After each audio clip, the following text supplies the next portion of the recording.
Okay, I have the swing arm off my wife's RX4, CSC RX4. And there's a couple things I do on every new motorcycle we have to the swing arm.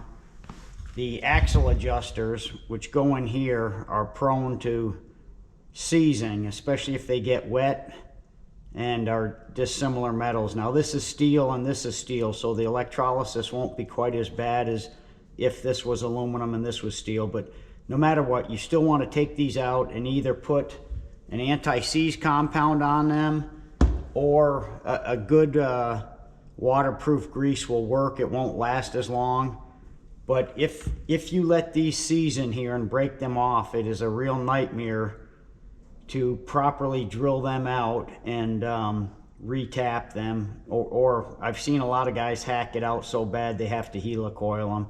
If you use a mill, you can accurately drill them out, but the best thing is when the bike is new, pull these out, lubricate them, put them back in place, and reset your rear wheel alignment and chain slack. So on these, they happen to be 13 millimeter. You simply loosen up the lock nut. I actually did put a little grease on these, not much, but they do have a little bit. I'm gonna go ahead and use my anti-seize compound. I like to use the copper. You can use the aluminum anti-seize compound, but for me it's more difficult to see if I have it on there or not because it matches the color of the bolts. So I'm going to remove the other bolt, and we'll use the compound off of this one to lubricate both bolts. Rub some on these threads and put them back in. We'll set the wheel alignment and the chain adjustment later when we get the swing arm back on the motorcycle. Now this bike's never been ridden. Everything I'm showing you on this video is with the bike brand new. What you're seeing me do on these videos is how I would prep a regular motorcycle. Any new motorcycle we get, this is pretty much what I end up doing with them. Take it for what it's worth, what you find beneficial. You know, all the steps that I'm doing aren't necessarily required, but if you do things like lubricate all the linkage and the swing arm bearings before you ever go riding, you should get years and years of use out of the bike without having any damage due to water or rust or moisture. If you don't lubricate everything in advance, sooner or later you will have issues. And this is true of any motorcycle, not just these CSC brands.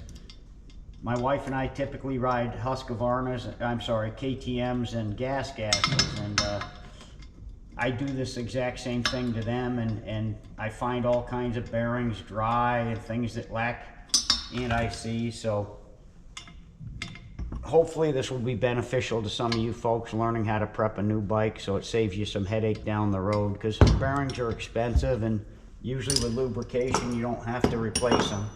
Okay, the other thing in here is the swing arm bearings. These were completely dry on my bike. You can see that bushing also completely dry.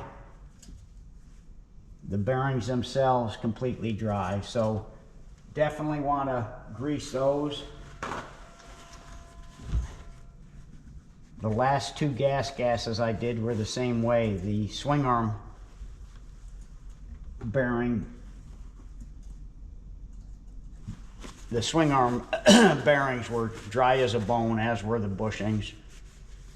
So in here you want to use a good waterproof grease. I like the Motorex brand. It's a little bit pricey, but it holds up very well. Okay, we got the swing arm bearings greased and the bushings greased. I've put some painter's tape over the bushings because the thing I'm going to do next is going to create a lot of sparks and little bits of metal. So this is 100% optional. I don't like carrying a lot of extra weight if it's not serving a function.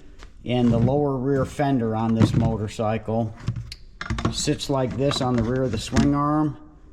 And it sits so close to the tire that we can pick up small pieces of gravel and get it stuck between the tire in this lower rear fender. The standard fender comes down quite low to begin with, so I don't know exactly why this is on here, but I removed it on mine, and what we're going to do is cut these plates off so we don't have the excess weight or something that's real sharp that could hurt you if you fell over.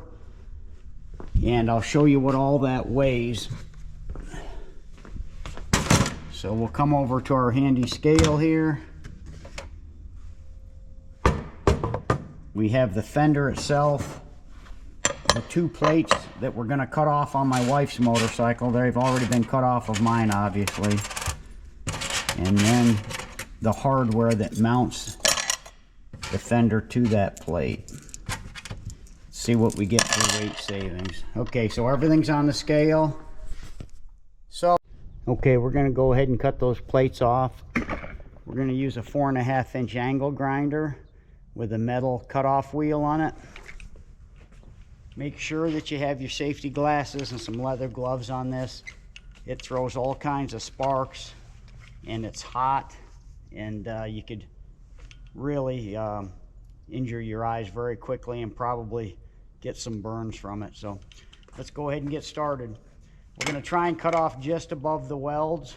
I'm sorry, just below the welds, and then we'll clean that up once we get the plates off. Okay, so we've finished cutting the brackets off. We're going to use a right angle die grinder with a 120 grit sanding wheel, not a pad, but an actual piece of sandpaper to clean up the rest of the cut.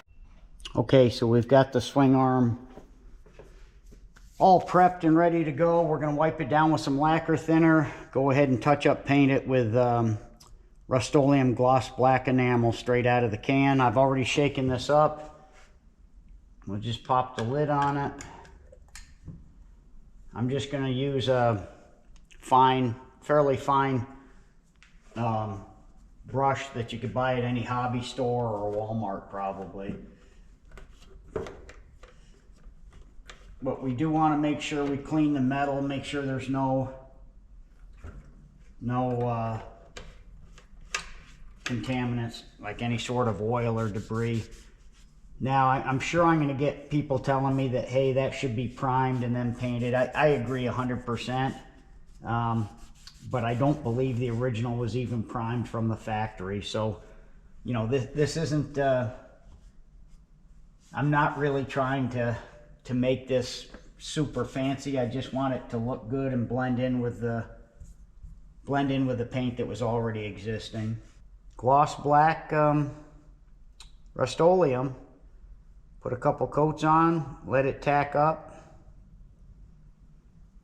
It made a pretty good match on my motorcycle. I think it'll make a good match on this one. There are some sections of the motorcycle that are less glossy. They're more of a matte black. The skid plate attaches to some bars. I have a video out about sealing those bars up so you don't get moisture or dirt down them, and then putting a weep hole in the bottom. That is definitely more of a matte black finish, at least on our two motorcycles.